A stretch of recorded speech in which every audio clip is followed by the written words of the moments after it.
Hi everyone, I thought I'd make another video to share with my spiritual ascension experience. And I'm not making this so you can hear all about me. I'm making this because I want you to understand that we all had similar journeys. I know I said I was going to teach you meditation, and I will do that in the next video, and I will film that soon, if not today. But I wanted to tell you about spiritual ascension, or your spiritual awakening.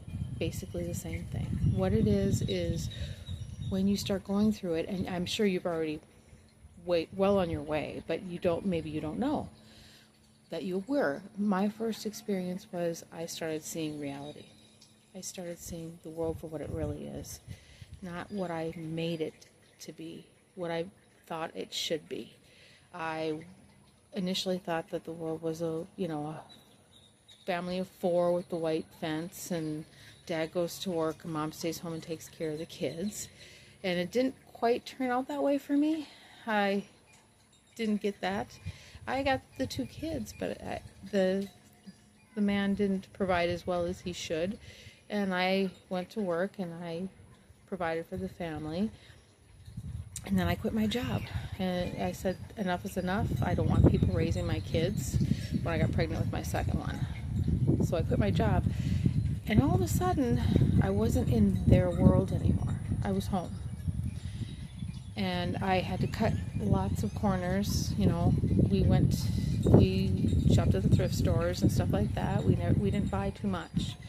And we were on a dairy farm, so, we had eggs and we had milk and we had meat, so it wasn't horrific. You just couldn't go and splurge on big things. You drove your car till it died, and then you bought somebody else's car that's going to die, those kind of things. Simple life. And that's what the spiritual awakening is. It's the simple life. It's not grand. It's not splashy. It's not going everywhere. It's just enjoying what you have. And that was the start of my spiritual awakening. But then when I was home with my babies, and I had, they were a little year and a half apart, I started seeing things. I started seeing people for what they really were. I was catering to them and all their needs, and they weren't nice to me. I just told myself they were. Then I started seeing, things on TV, and it was kind of gross. It was like, why are they pushing that? That's like pushing little kids sexually. I think that's disgusting. And then I saw politics, and I never was in politics. Never. I didn't know nothing. I didn't know what Congress was. I flunked history. I fell asleep in history, and I think that was on purpose. I think that was a divine intervention, so I wouldn't get indoctrinated into their world more than my personal life. And I started seeing all this corruption, and what the hell are they spending this money on when there's little kids starving, and we have to pay for school. We have to, the kindergartners, you have to buy $50 worth of stuff so they can go to school? What? Isn't that what our taxes are for? And we're taxed like crazy, and all these fines and all these what's that called? Licenses. You can't do anything without getting a license from the government. So the government has to okay everything. And I'm like, why? And then my neighbor built a house, and oh my gosh, it cost him a fortune just to pay the government so he can start building his house. And everything started to just kind of come together, and I'm like, this isn't the world I wanted. This isn't what I pictured the world to be. What the hell? And then religion. I was never in a church. My parents were atheists. My dad was a Lutheran, but he was a non-practicing and didn't believe in it anymore. And my mother was a Catholic and a non-practicing, and she was pure atheist. She thought if there is a God, he's a demon. Anyway, I never had any religious background, so then I'm seeing religion, and I started researching religion, and it's like, well, why would they say that? God is jealous, God is cruel, God is... And then they turn around and say, and he has unconditional love for us. And then Jesus died for our sins? Why is he dying for my sins? I don't have any sins. I haven't done anything. He didn't die for my sins. And how would that help anybody learn? That would be like the guy steals from the woman and you give him her purse and she has to go to jail. It doesn't, none of it made sense to me anymore. The world just seems so lost. And I started researching things more and more, and that's part of your spiritual awakening. Is all of a sudden you have this drive, this huge drive to research and find things out, and then watch videos and everything. Any little tidbit you can get. And then I started posting. I posted on Facebook. Well, I was in jail more than I wasn't on Facebook because, the social media is completely controlled. If you say anything, they know, and they turn you off. And I was turned off a few times, and now I'm not even allowed back on. I can go on Marketplace on my daughter's account, but she says if I post anything, I'm done. She's so funny. So now I'm on Twitter, and I posted a few things, and, I'm trying to post spiritual things now, not political things. I'm not trying to wake anybody up. I'm just helping them out, but they still shut me down. Yeah, my viewing audience is 4. I used to have a pretty good following, but my point is, everything around us is corruptive. This is the end game. This is what the Bible talked about. This is it. This is when right is wrong. And we're living it. And we're here for a purpose. This is why we are here.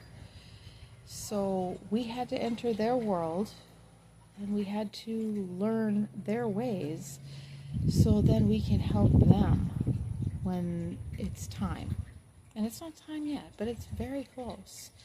And that's why I'm saying, ladies, you need to move forward, because it's up to us. The masculine energy is so far out of balance that there aren't too many men that can do anything besides be warriors. They can't nurture. They can't teach. They can't. It's up to us. We're here for a reason. We're here to do God's work. That's true. And that's what this channel is all about, is the divine, mature feminine. Not these girls selling tarot cards and how you can do magic and you can levitate and all this other garbage. That isn't why we're here. No. That's not our real mission. Our mission here is to understand, to gain more empathy and more sympathy, but also the knowledge of boundaries so we don't get annihilated again, because we were pretty bad off without our boundaries. But now I ain't letting anybody in unless they deserve it. They gotta go through a process now. Yeah, I'm worth it. Damn it, I am worth it. There's nobody. It's just me and my daughter right now, and we're having a hell of a good time. It's great. Yeah. And it can be great for you too. And maybe it is. Maybe you're there. Maybe you are. Or maybe you're a little bit behind me. I don't know. We're all different. Everybody has a different journey. And that's okay. It truly is. Because we all have it written out a long time ago. Before we came. We knew. We signed up for this. And we're the strong ones. We are. You have to be strong to do this. Oh my gosh. I had a couple people start out with me, and they turned around and they ran. They ran back to the sanctuary of comfort, of not knowing anything. Just go to work, watch TV, drink some beers, that kind of. They ran back. Quite quickly, too, I might add. Where I kept going. Because I just knew inside me. I knew. My soul just kept telling me, keep going, just keep going, just do your work. My work began around 2019, and if you remember, they started talking about COVID around December of 2019. The pandemic, yes. That was part of their plan. I'm not going to go into it. We're not going to talk about how things are yet. We might get to that point somewhere down, but what I want to talk about is how you're seeing things and you're waking up to them. And that's a good thing. That's definitely a good thing. Don't follow in my footsteps, though. I started telling everybody things that I saw. I started telling everybody my experiences. Your spiritual awakening is yours. Don't talk about it. Just do it. Do it for you. Don't do it for them. Don't do it for your children. Don't do it for anybody else. Do it for you. I mean, yeah, our mission is to help others, but first, we take care of ourselves. We are first. There's nobody that's going to take care of you better than you. So that's where you form your relationship with you. Learn who you are. Sit quietly with yourself every day. Take the time to listen to your body. Your body speaks to you all day long. If there's an ache, there's a reason. If you have a headache, there's a reason. If anything hurts in you, there's a reason. If you feel heavy, there's a reason. If you're tired, there's a reason.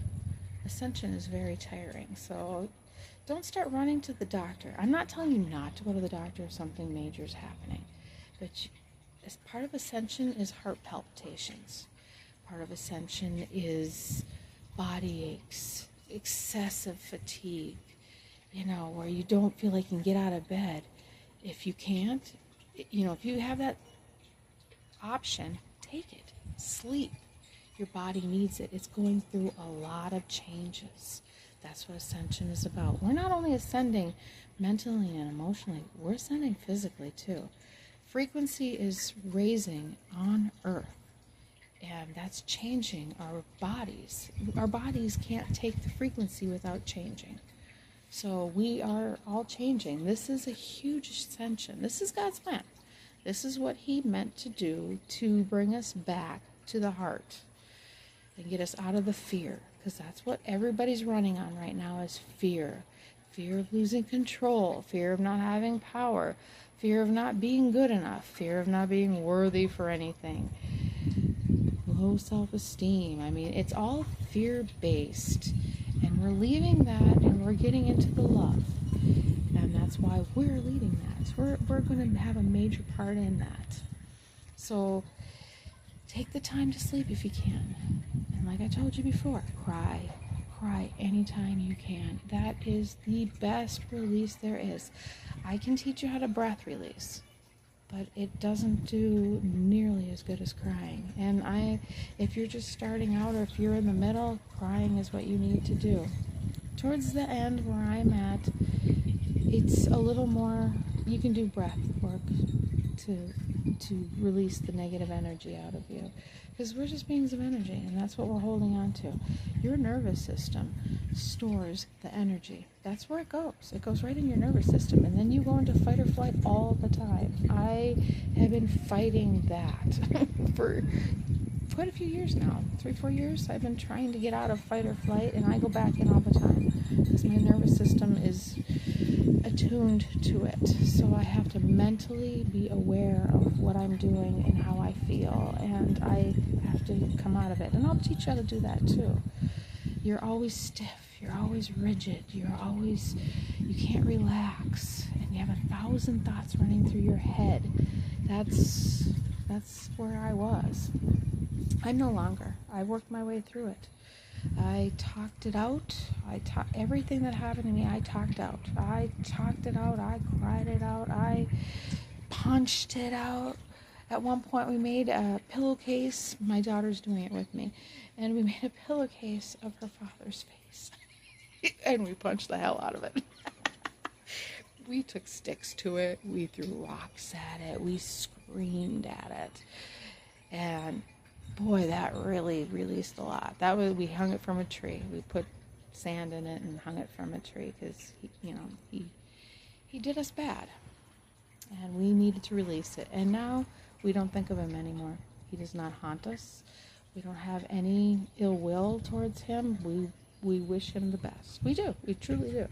We don't, nothing left. When you release everything, you move on. You just move on. And you become you. You're not under their spell. They don't have control over you anymore. You move on. And then you become who you're supposed to be. Your true soul, authentic person that was sent here. And you truly can't be happy until you are authentic. You can't. All these people, they claim they are. They don't know what happiness truly is. They don't know what love truly is. And you will never experience love in the most divine way until you release all of the things that have happened to you and go into your true self. I'm telling you this because that's what I'm doing. And it's working. It works. I can't tell you enough that this is what you need. All you need is the courage to get through it, though. When it gets hard, keep going. I ate. My addiction was ice cream.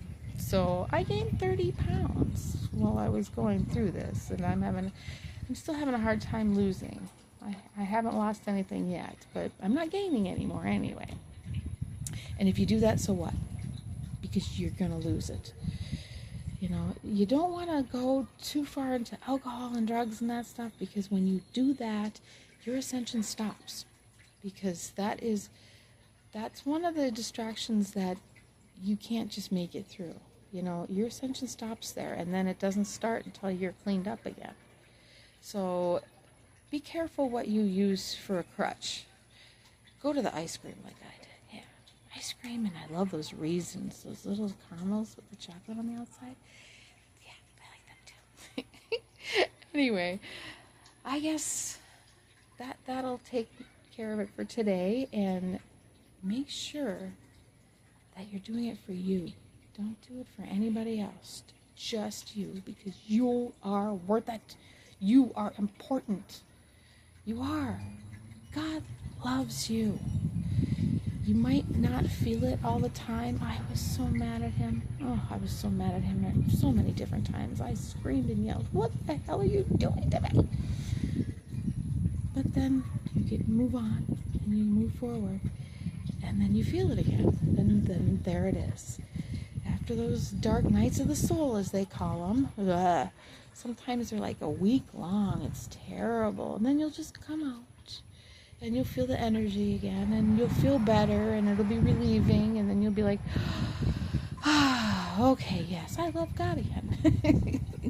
It's okay to be angry with him. It is. He knows. He's got big shoulders. Yell at him. If you don't like your life, tell him. Tell him. God damn it. Because God isn't his name anyway. So when you say you're not supposed to take his name in vain, it's just a title. So go for it. He doesn't hold grudges. He does not. That's part of unconditional love, you know? If your kids are bad, you love your kids, you don't like their actions, right? That's what he's saying right now to all of us. He loves us, but not so fond of our reactions of everything. But with us, he understands totally, because we've been through hell. And you do know, right, that heaven and hell are only on earth. Truth. And it's what we create. You can live in the worst circumstances, but if you have a good demeanor about you, it can still be heavenly at times. Not always, but, you know, perspective is everything. All right, my lady friends. I hope to see you next time. And next time we will talk about, what's that called? Meditation. All right.